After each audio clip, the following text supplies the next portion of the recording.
Hello बच्चों, कैसे हो आप सब लोग। मैं निहारिका फिर से एक बार आप सब बच्चों का स्वागत करती हूँ आपके अपने समरी सीरीज के नेक्स्ट लेक्चर में। तो बच्चे आज हम लोग देखते ही देखते बढ़ चुके हैं हमारी समरी सीरीज से काफी आगे नंबर वाले लेक्चर पर। और आज बच्चे हम लोगों ने करनी है हमारी फुटप्रिंट्स विदाउट फीट बुक के 2 चैप्टर्स को, जिनमें से एक चैप्टर है बच्चे फुटप्रिंट्स विदाउट फीट इटसेल्फ और दूसरा है मेकिंग ऑफ अ साइंटिस्ट। अब फुटप्रिंट्स विदाउट फीट बच्चे ये भी एक साइंटिस्ट की स्टोरी है जो अपनी पावर्स का गलत इस्तेमाल करता है, और ये एक स्टोरी है जो अपनी पावर का सही इस्तेमाल करता है। तो आइए इन दोनों की जर्नी को स्टार्ट करते हैं और देखते हैं कि किस तरीके से ग्रिफिन एक गलत साइंटिस्ट और रिचर्ड ई ब्राइट एक अच्छे साइंटिस्ट थे। एंड यहाँ पे बच्चे एज यू नो आपके दोनों के टारगेट्स क्या होने वाले हैं। सबसे पहला चैप्टर हम करेंगे फुटप्रिंट्स विदाउट फीट, जो हर्बर्ट जॉर्ज वेल्स ने यानी एच.जी. वेल्स, इनको हम शॉर्ट में जानते हैं एच.जी. वेल्स ने ये चैप्टर लिखा है। तो आइए स्टार्ट करते हैं। तो बच्चे ये एक बहुत ही इंटरेस्टिंग स्टोरी है एक साइंटिस्ट के बारे में जिसका नाम था ग्रिफिन। ठीक है, ये साइंटिस्ट है, एक ऐसे साइंटिस्ट स्टोरी है ऐसे साइंटिस्ट के बारे में जिसका नाम था ग्रिफिन। एंड ग्रिफिन क्या कर रहा था, वो बड़े अलग अलग तरीकों की कोशिश में खोज में लगा हुआ था कि किस तरीके से एक इंसान को आप इनविजिबल बना सकते हो।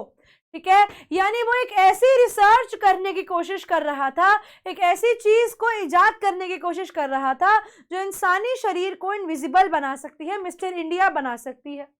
He got success in the experiment and developed a formula with which he could become invisible. तो वो अपने क्या कहते हैं एक्सपेरिमेंट के अंदर एक्सपेरिमेंट में सक्सेसफुल हो जाता है और एक ऐसा फॉर्मूला, बेसिकली कह सकते हैं बच्चे एक ऐसा रेयर ड्रग बनाता है, एक ऐसी रेयर दवाई बनाता है जिसको कंज्यूम किया जाए, जिसको खाया जाए तो इंसान इनविजिबल बन जाता है। अब वो इंसान अदृश्य तो हो जाता है, लेकिन अगर आप उस इंसान के अदृश्य के होने के बावजूद भी अगर आप उसके आसपास आते हैं तो आप उसको टच भी कर सकते हैं और उसको महसूस भी कर सकते हैं, लेकिन आप उसको देख नहीं सकते। ठीक है, वो बिल्कुल एक ग्लास जैसा हो गया था, शीशे जैसा हो गया था, जिसको आप देख तो सकते हैं, उसके आर पार देख सकते हैं, लेकिन उसको आप टच कर सकते हैं तो आपको पता नहीं लगेगा कि वहां पर कोई है या नहीं है। Griffin gulped the drug and became invisible. तो ग्रिफिन ने क्या किया, वो दवाई खाई और इनविजिबल हो गया। अब ऐसे ही स्टोरी शुरू होती है कि एक दिन वो सर्दी के समय में वहां से जा रहा था, लंदन की स्ट्रीट में से जा रहा था, और गलती से उसका पैर मड में पड़ता है, गलती से उसका पैर मिट्टी में पड़ता है, और सबसे पहले उसके पंजों के निशान, उसके पैरों के निशान 2 यंग बॉयज को दिखते हैं जो उसके फुटप्रिंट्स को तब तक फॉलो करते हैं जब तक उसके फुटप्रिंट्स फेंट नहीं हो जाते। अब ये बच्चे टाइम था जनवरी के महीने का, और जनवरी के महीने में भी कहां पर, जनवरी में भी लंदन में, जहां पर बहुत ज्यादा ठंड उस समय थी। ठंड के समय में ग्रिफिन वहां पर घूम रहा था, एंड वहां पर घूमते घूमते ग्रिफिन क्या बताता है, उस समय ग्रिफिन के बारे में हमें यह पता लगता है कि उसने एक रेयर ड्रग खाया था, और वो ड्रग खाकर जिसकी वजह से वो क्या हो गया था, वो इनविजिबल हो गया था। लेकिन गलती से उसका पैर मिट्टी पर पड़ता है, पैरों पे मिट्टी लगने की वजह से जब वो चलता है तो वो खुद तो नहीं दिखता, लेकिन मिट्टी लगे हुए पैरों के निशान जमीन पर रह जाते हैं, जिसको 2 बच्चे फॉलो कर रहे थे। He was walking on the road and was feeling cold. अब यहाँ पर ग्रिफिन के लिए एक शर्त थी, ठीक है, ग्रिफिन के लिए यहाँ पर एक शर्त थी कि ग्रिफिन इनविजिबल तो हो जाएगा, लेकिन ग्रिफिन की इनविजिबिलिटी के साथ उसको एक चीज का खास अपने दिमाग में ध्यान रखने की जरूरत थी। यानी आपका जो ग्रिफिन है वो इनविजिबल तो होगा, लेकिन उसको स्ट्रीट्स के ऊपर नेकेड घूमना पड़ेगा। तो अगर वो कपड़े पहनता तो वो कुछ इस तरीके का दिखता, कपड़े पहने हुए हैं, कहाँ कहाँ पे क्या क्या पहना है वो सब दिखता, लेकिन एक चेहरा मिसिंग होता। अब जब चेहरा ही नहीं है तो लोग उसको देखकर डर जाते हैं, ऑब्वियस सी बात है। तो यहाँ पर सबसे बड़ी शर्त ग्रिफिन के लिए ये थी कि ग्रिफिन को बिना कपड़ों के वहां पर घूमना था, ग्रिफिन को बिना कपड़े पहने वहां के चक्कर लगाने थे। He was walking on road और उसे बहुत ज़्यादा ठंड लग रही थी, तो इसीलिए उसने सोचा कि क्यों ना जनवरी की रात है तो किसी जगह पर रात को रुक जाता हूँ ताकि मैं अपने आप को ठंड से बचा सकूँ। तो इसीलिए वो एक शॉपिंग सेंटर देखता है और सोचता है कि आज रात यही बिताएंगे ताकि मैं अपने आप को गर्म कर सकूँ। तो क्योंकि वो ऑलरेडी अदृश्य था, इनविजिबल था, तो वो बिना किसी के नोटिस करे शॉप में घुस जाता है और उस शॉप में जब तक छुप कर रहता है जब तक वो शॉप रात को बंद नहीं हो जाती। जब सब लोग रात को शॉप से चले जाते हैं, जब स्टोर शट डाउन हो जाता है, तो वो डिसाइड करता है कि कुछ वार्म क्लोथ्स अब वो पहनेगा, कुछ कंफर्टेबल कपड़े वो पहनेगा और कुछ खाएगा। तो वो अच्छे से खाता है, पीता है, कुछ कपल ऑफ गारमेंट्स को अनपैक करता है, कपड़े खोलता है, उन्हें पहन लेता है, खाना खाता है किचन में, वहां पर एक कैफे था, वहां पर कोल्ड मीट और कुछ कॉफी पीता है। और क्योंकि वो इनविजिबल होकर पूरे दिन इतना थक चुका था कि अब वो सो जाता है। ठीक है, उसने डिसाइड किया कि वो क्या करेगा, एक हीप ऑफ क्विल्ट्स के ऊपर, यानी कंबल के एक बड़े से पाइल के ऊपर वो सो जाएगा। अब क्योंकि वो रात को इतना थका हुआ था तो वो सो गया। अगले दिन उसकी नींद तब खुलती है जब स्टोर के अंदर स्टोर के लोग जो थे, यानी वर्कर्स जो थे, वो स्टोर में आने लगते हैं। अब जब वो लोग देखते हैं कि स्टोर के अंदर कोई आदमी कपड़े पहनकर सो रहा है, तो वो लोगों में के दिमाग में भी आता है कि ये हमारी शॉप में कहाँ से आया, how this man entered inside the shop.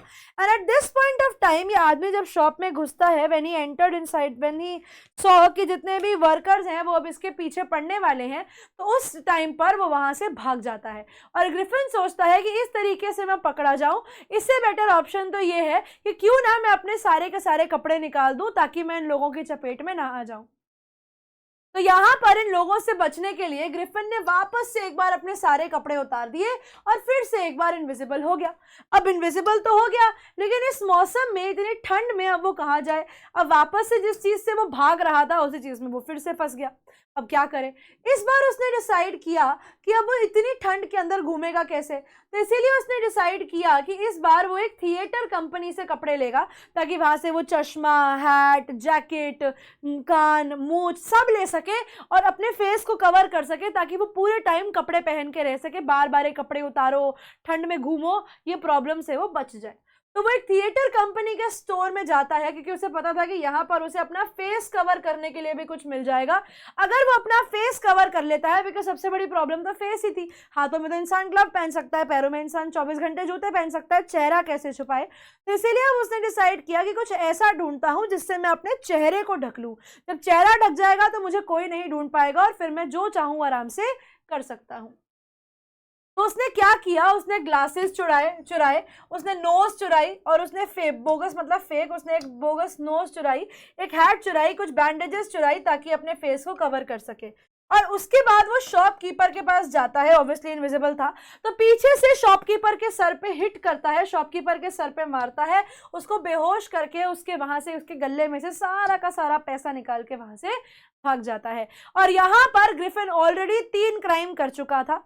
सबसे पहले जब वो इनविजिबल हुआ तो अपने लैंड ओनर का घर जलाकर वो निकला था उससे बदला लेने के लिए। दूसरा, वो शॉप में पकड़ा गया तो शॉप में भी उसके रिगार्ड के पर्चे छप चुके होंगे। और तीसरा, यहाँ पर वो लंदन के अंदर ड्रूरी लेन के अंदर, इस जगह का नाम था ड्रूरी लेन, यहाँ ड्रूरी लेन के अंदर वो एक थिएट्रिकल कंपनी के शॉप ओनर को सर पे मार के उसका पैसा चुराकर भाग रहा है। तो लंदन में अब उसके नाम के पर्चे डेफिनेटली छप जाएंगे। तो इसीलिए उसे रियलाइज हुआ कि उसे किसी ऐसी जगह जाना पड़ेगा जहां पर उसको कोई पहचानता नहीं हो। तो इसीलिए उसे पता लगा कि लंदन क्योंकि एक क्वाइट बिजी प्लेस है, तो एक ऐसे प्लेस के अंदर रहकर वो फंसे, इससे अच्छा उसने डिसाइड किया कि वो एक विलेज में जाकर अब रहेगा जो कि इस टाउन से दूर हो। तो उसने क्या किया, उसने एक विलेज में जिसका नाम था बच्चे आइपिंग, ठीक है, इस विलेज का क्या नाम था, आइपिंग विलेज। इसने क्या किया, इसने 2 रूम्स, एक नहीं इसने 2 रूम्स बुक कर लिए एक होटल में आइपिंग के अंदर, और वहां जाकर पहुंच जाता है। तो बेटा उस समय में थी सर्दियां, और उस समय में बहुत ज्यादा लोग आइपिंग को या किसी भी विलेज को विजिट नहीं करते थे। तो वहां पे विलेजर्स के लिए ये बड़ी ही अचंभे की बात थी कि इस समय एक आउटसाइडर, वो भी ऐसी अपीयरेंस के साथ, वो भी ऐसे स्ट्रेंज विचित्र अपीयरेंस के साथ हमारे यहाँ पर आया है। लेकिन लोगों को कुछ फर्क नहीं पड़ रहा था, लोगों को यहाँ पर जब तक पैसा मिल रहा था वो लोग इस आदमी को यहाँ रखने के लिए खुश थे। अब जिस होटल में वो रुकता है बच्चे, उस होटल की ओनर थी मिसेस हॉल। उस होटल की ओनर कौन थी, उस होटल की ओनर थी मिसेस हॉल्स। अब मिसेस हॉल जो थी वो देखती भी हैं कि वो आदमी जो है वो बड़ा अजीब सा दिखता है, उसने पूरा मुंह कवर किया हुआ है, ठीक है, उसने बैंडेजेस पहनी हुई हैं, और यहाँ पर वो एक नहीं 2 कमरे मांगता है रहने के लिए। तो आंटी के दिमाग में आता तो है इस चीज के बारे में कि ये आदमी कुछ अजीब सा दिखता है, लेकिन जब तक उनको जेब में पैसा आ रहा है, जब तक उनको पैसा मिल रहा है, उन्होंने उस आदमी की अपीयरेंस के ऊपर उन्हें कुछ नहीं बोला बस। और जब उन्होंने उससे पूछा या जब उसको देखा कि वो अजीब है, तो ग्रिफिन ने उनको ये बताया कि देखिए, थोड़े समय पहले मेरा एक एक्सीडेंट हो गया था और उस एक्सीडेंट के अंदर मेरा चेहरा बिल्कुल ख़राब हो गया और मैं इस वजह से बहुत ज़्यादा परेशान हूँ, तो मैं इसीलिए यहाँ पर शांति से यहाँ पर रहने आया हूँ। तो मैं चाहता हूँ कि कृपया करके कोई भी मुझे डिस्टर्ब ना करे, और आपको मेरे से कोई काम हो तो आप मुझे पहले ही बता दें, मैं नहीं चाहता कोई मुझे मेरे कमरे में आकर परेशान करे। ठीक है, बात हो गई, कोई दिक्कत नहीं है। अब यहाँ पर क्या होता है, थोड़े समय बाद, अब थोड़े टाइम रहता है, थोड़े समय बाद क्या होता है, इसके पास जो पैसा था ना वो एग्जॉस्ट हो जाता है, वो खत्म हो जाता है, एंड हो जाता है। और अभी वो कंफ्यूज कि अब मैं क्या करूं, पैसा तो मेरे पास खत्म हो गया है। अब मिसेस हॉल ने उससे पैसा मांगा कि भैया मुझे अगला पैसा दो, तुमने तो जितना एडवांस में पैसा दिया था मुझे रूम्स के लिए वो खत्म हो गया, अब तुम्हें यहाँ रहना है तो मुझे और पैसा देना पड़ेगा। तो उसने मिसेस हॉल को बोला कि मिसेस हॉल आप चिंता मत कीजिए, थोड़े समय में मेरे पास पैसा आ जाएगा, जैसे ही पैसा आएगा मैं आपको हैंड ओवर कर दूंगा। और उसके बाद अब क्योंकि उसके पास पैसा कहाँ से आएगा, उसने बोला कि मेरा चेक आने वाला है, आप वेट कीजिए, लेकिन ऑब्वियसली चेक तो आना नहीं था। तो अब यहाँ पर हमारे ग्रिफिन ने लोगों से पैसा चुराना शुरू कर दिया। और यहाँ पर इसने पैसा किससे चुराया, यहाँ पर इसने पैसा किससे चुराया बच्चे, आप लोग यहाँ पर याद रखेंगे, इसने क्लर्जी मैन से पैसा चुराया था। ना just give me a second.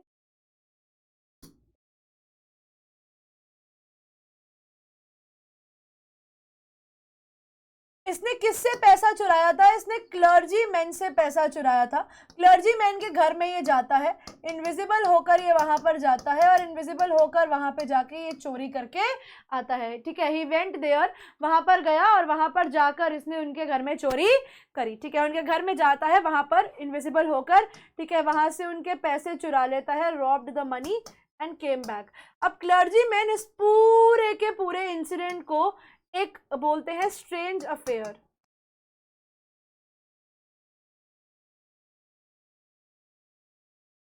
He considers कि भैया ये तो बड़ा स्ट्रेंज हो गया, तो बड़ा अनयूजुअल अफेयर हो गया मेरे घर में, कि आई डोंट नो ऐसा मेरे साथ क्या हुआ, this is a very unusual affair for me, कि मेरे घर से पैसा भी गायब हो गया लेकिन हम चोर को पकड़ भी नहीं पाए। तो उनके लिए एक बहुत ही अनयूजुअल सा अफेयर था। अब उसके बाद जब वो वापस यहाँ पर घर आता है तो आके ही पैसा, अब ठीक है, अब ये उसी सुबह की बात है कि जब मिसेस हॉल और मिस्टर हॉल क्या कर रहे थे, वो उनके कमरे में वहां पर जाते हैं और वो देखते हैं कि ग्रिफिन के रूम का डोर खुला है। ठीक है, Griffin's room door was open, वो देखते हैं कि रूम डोर जो था वो खुला हुआ था और उस कमरे में वहां पर अंदर कोई भी नहीं था। जब वो खुला दरवाजा देखते हैं ग्रिफिन के कमरे का, तो ग्रिफिन के कमरे का खुले दरवाजे को देखकर वो अंदर चले जाते हैं। लेकिन जैसे ही वो अंदर जाते हैं उनके ऊपर हर जगह से, अलग अलग जगहों से बरसात होने लग जाती है, जूते चप्पलों की। ठीक है, नॉट जूते चप्पलों की, वेरी सॉरी, उनके ऊपर बरसात होने लग जाती है। सामान जो बेड पर पड़ा था, वो हैट है, एक बड़ी चेयर उनकी तरफ आकर गिरती है, और वो जब चेयर उनकी तरफ आकर गिरती है तो मिस्टर एंड मिसेस हॉल बहुत ज्यादा डर जाते हैं और कमरे से बाहर भाग जाते हैं। They ran away from the room and वो दरवाजा बंद हो जाता है। थोड़ी देर बाद ग्रिफिन उसी कमरे से बाहर आता है और पैसा दे देता है।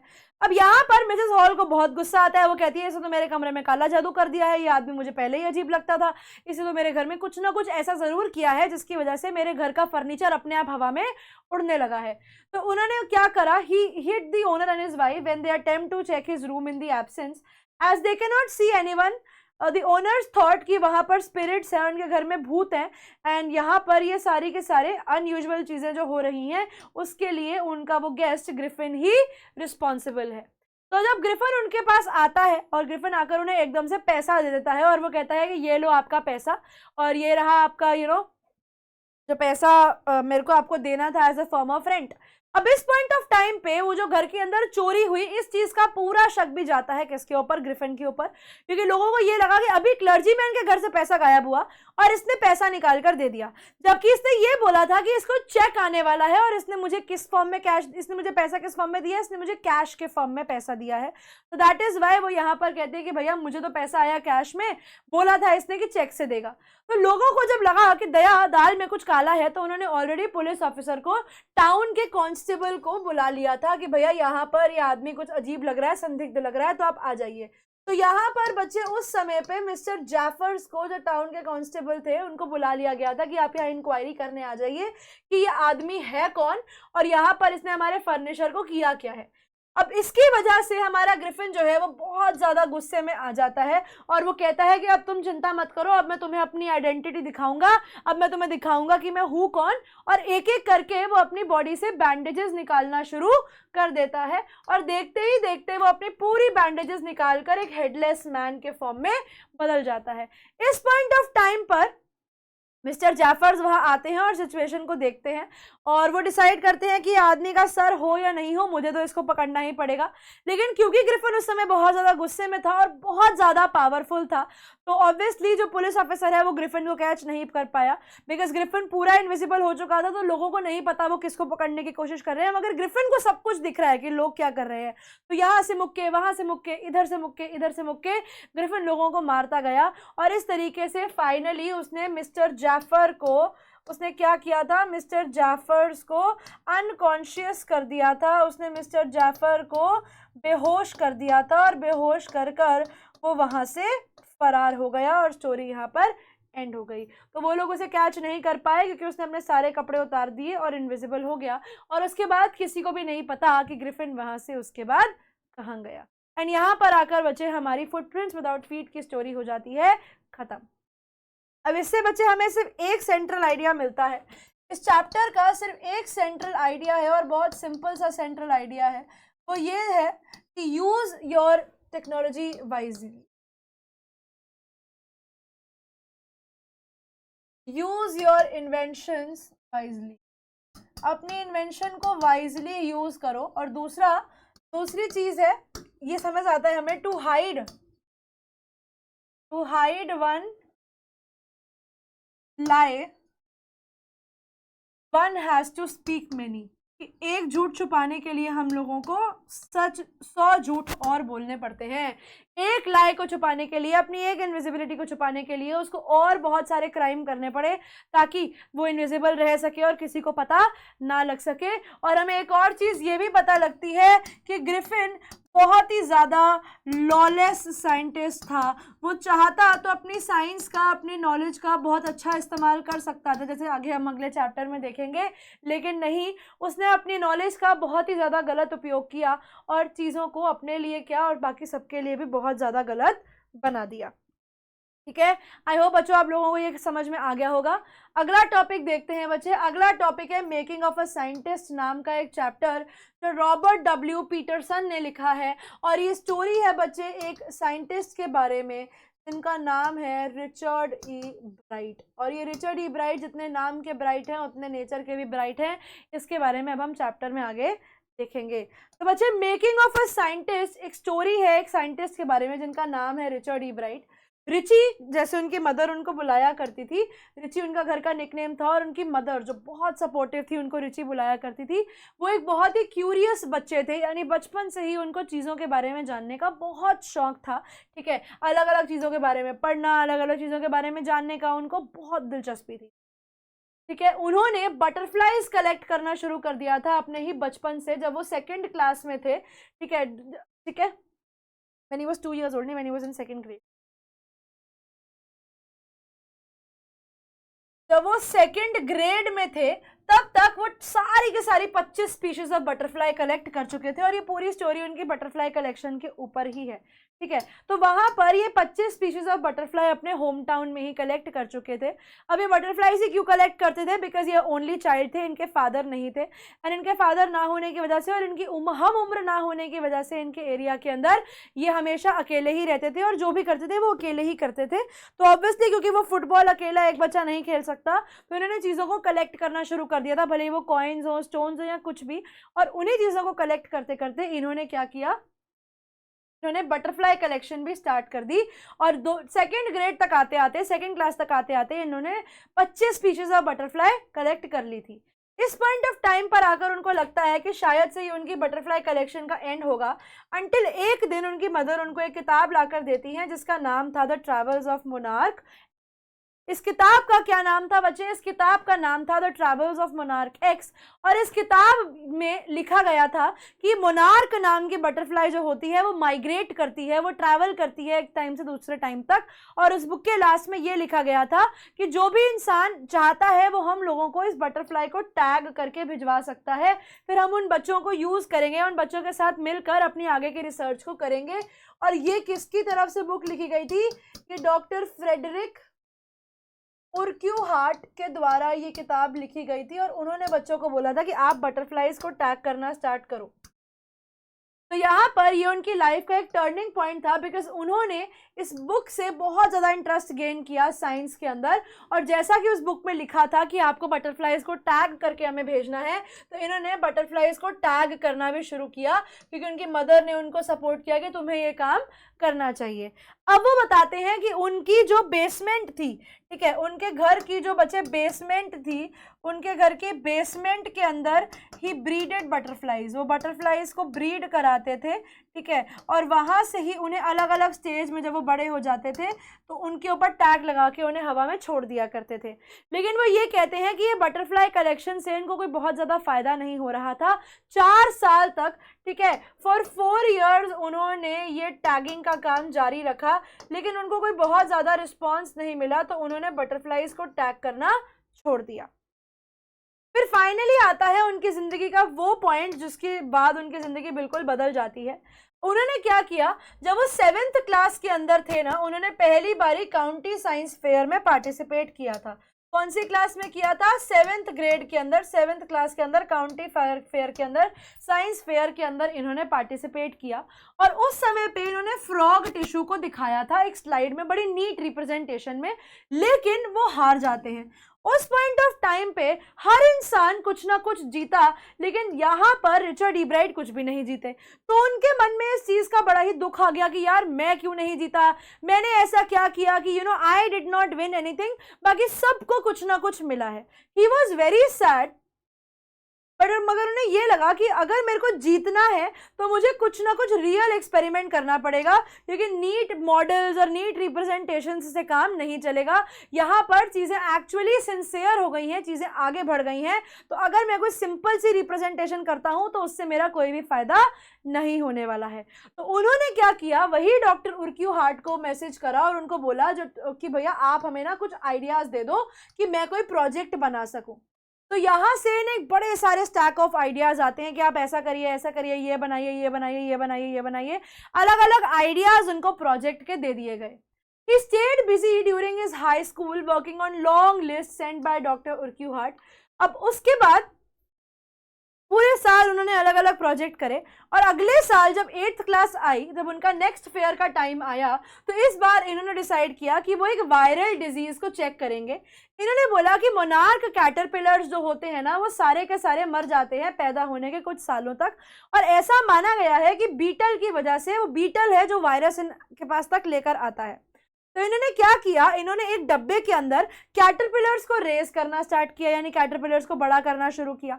साथ में उन्होंने बीटल्स भी वहीं पर छोड़ दिए, ये चीज़ चेक करने के लिए कि क्या सच में वो वायरस बीटल से ही आ रहा है। क्योंकि अगर एक ही जगह पर बीटल्स भी हैं और वो कैटरपिलर्स भी हैं, तो वो वायरस डेफिनेटली वहाँ से यहाँ ट्रांसफर होगा, और अगर वो ट्रांसफर होता है तो ये जो बर्ड, जो कैटरपिलर्स हैं, ये मर जाएंगे।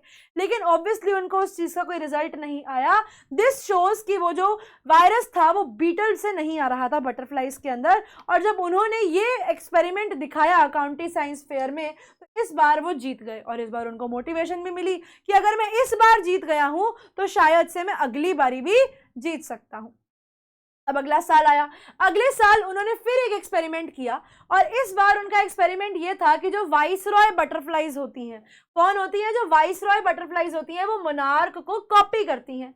अब इसके बाद उन्होंने रीजन क्या दिया, उन्होंने रीजन ये दिया था कि जो वाइसरॉय बटरफ्लाइज होती हैं ना, वो खाने में बहुत मीठी होती हैं, और मोनार्क बटरफ्लाइज जो होती हैं वो खाने में बहुत ज़्यादा कड़वी होती हैं। तो जिसकी वजह से वाइसरॉय बटरफ्लाइज अपने आप को मोनार्क बटरफ्लाई जैसा दिखाती हैं, ताकि बर्ड्स उन्हें ना खाएं और वो मरने से बच जाएं। लेकिन यहाँ पर हमारे डॉक्टर, जो हमारे रिचर्ड ईब्राइट हैं, वो अपने एक्सपेरिमेंट में ये चीज़ दिखाते हैं कि एक बर्ड थी रॉबिन नाम की, उसको मोनार्क बटरफ्लाइज खाना ही अच्छा लगता है, वो वाइसरॉय को खाना पसंद नहीं करती थी। ये प्रोजेक्ट जब उन्होंने दिखाया तो इस बार भी वो जीत गए। अब इस बार वो जीत गए तो उन्होंने डिसाइड किया कि अब कुछ और अच्छा करते हैं। अगली रिसर्च उन्होंने शुरू करी कि अगर आप मोनार्क बटरफ्लाई के प्यूपा को देखोगे, मतलब अगर आप मोनार्क बटरफ्लाई के प्यूपा को देखोगे, मैं आप लोगों को प्यूपा बनाकर तो नहीं दिखा सकती प्रॉपर, कुछ इस तरीके का होता है वो प्यूपा, कुछ इस तरीके का प्यूपा होता है वो। तो उनका कहना यह था कि अगर आप मोनार्क बटरफ्लाई के प्यूपा को देखोगे वो कुछ ऐसा होता है। तो वो कहते हैं कि उसके ऊपर ना कुछ 12 गोल्डन स्पॉट्स थे। ठीक है, 1 2 3 4 5 6 7 8 9 10 11 12, तुम्हें दिख नहीं रहे होंगे येलो स्पॉट्स, मैं थोड़ा सा डार्क कर देती हूँ। उनका कहना, ये ऑरेंज से बना देते हैं यार। उनका कहना यह था कि इसके ऊपर कुछ 12 गोल्डन स्पॉट्स होते हैं, और ये 12 गोल्डन स्पॉट्स जो होते हैं इनका क्या पर्पस है, what is the use of these 12 golden spots. तो यहाँ पर लोगों का कहना, डॉक्टर मतलब इन्होंने लोगों ने बोला कि शायद से ये सिर्फ डिजाइन के लिए है, लेकिन डॉक्टर ने अर्क्यूहार्ट ने बोला कि नहीं, ये सिर्फ डिजाइन के लिए नहीं हो सकते, इसका कुछ ना कुछ यूज तो होगा, कोई भी चीज ऐसे ही नहीं होती। तो जब ईब्राइट ने बाकी साइंटिस्ट के साथ मिलकर रिसर्च शुरू करी तो उन्होंने एक ऐसा डिवाइस बनाया जिससे आप ये दिखा सको कि वो जो 12 गोल्डन स्पॉट्स हैं वो ऐसे ही नहीं है, वो कुछ काम कर रहे हैं। और वो क्या कर रहे हैं, वो रिस्पॉन्सिबल है एक ऐसा हार्मोन सेक्रीट करने के लिए, एक ऐसा सेल बनाने के लिए जो उस बटरफ्लाई की ग्रोथ में बहुत ज्यादा जरूरी है। और उन्होंने इस चीज के ऊपर जब काम किया तो उन्हें प्राइज मिला।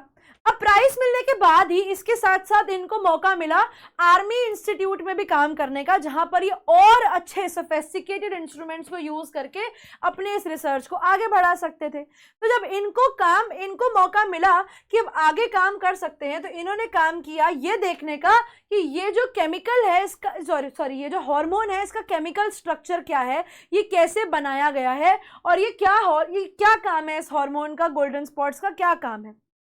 तो एक दिन ऐसे ही जब वो उस फोटोज को देख रहे थे, केमिकल स्ट्रक्चर को देख रहे थे, उसी समय उनकी जिंदगी की सबसे बड़ी पजल, इनफैक्ट हमारी बायोलॉजी की सबसे बड़ी पजल, वो अचानक से सॉल्व कर देते हैं।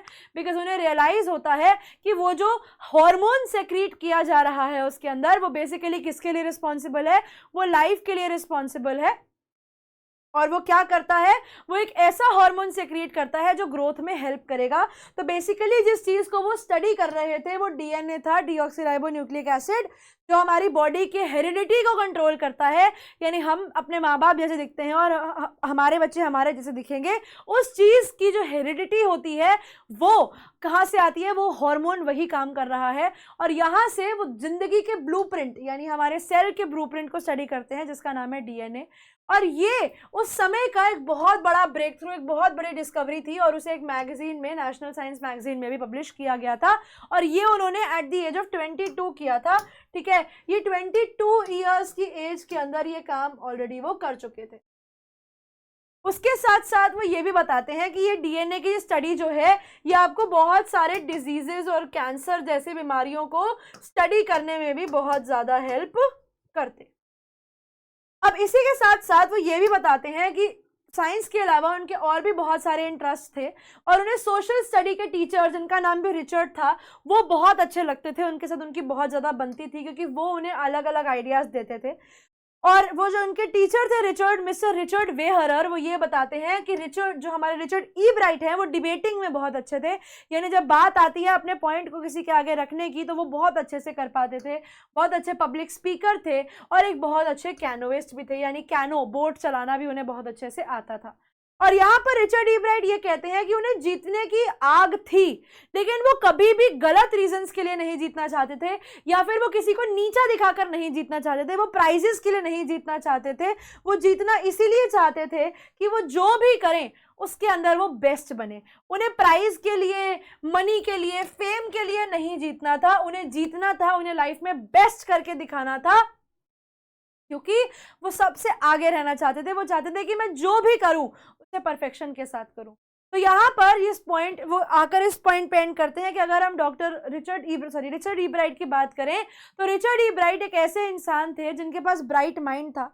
उनके ब्राइट माइंड में अगर आप क्यूरियोसिटी डाल दो और जीतने की इच्छा डाल दो तो ऐसे इंसान थे रिचर्ड ई ब्राइट, जिन्होंने अपनी बचपन की वो बटरफ्लाई कलेक्शन को कंटिन्यू रख के इतना ज़्यादा आगे तक बढ़ाया कि दुनिया की one of the greatest discoveries that is of the blueprint of cell that is called DNA, उसको डिस्कवर कर दिया। बिकॉज डीएनए की डिस्कवरी के बाद आपको पता है कि कितनी ज़्यादा साइंस ने विकास कर लिया है, और साइंस के विकास की वजह से हमारे पास ऐसी बहुत सारी मेडिसिन हैं, बहुत सारी ऐसी चीज़ें हैं जो हमारे डिजीजेस को रोकने में हेल्प कर सकती हैं।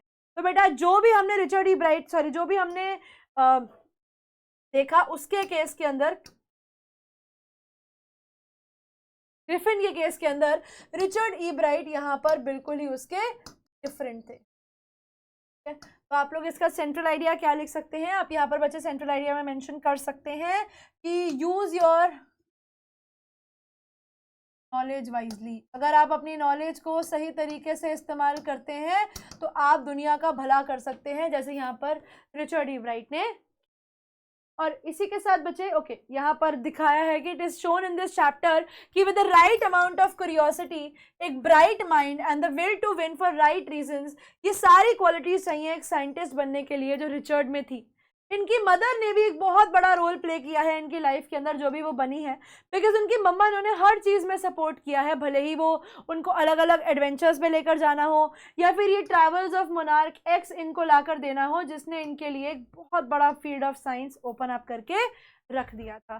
ठीक है बच्चों, इसी के साथ हम लोग एंड करते हैं हमारी आज की क्लास को, एंड आई होप आप लोगों को दोनों चैप्टर की समरी समझ में आ गई होंगी। Thank you students for being a part of today's class. I hope आप सब बच्चों को क्लियर होंगी चीज़ें। मैं निहारिका अब आप लोगों को मिलूंगी आपकी अगली क्लास में। तब तक के लिए बच्चों पढ़ते रहिए, आगे बढ़ते रहिए। Goodbye everybody.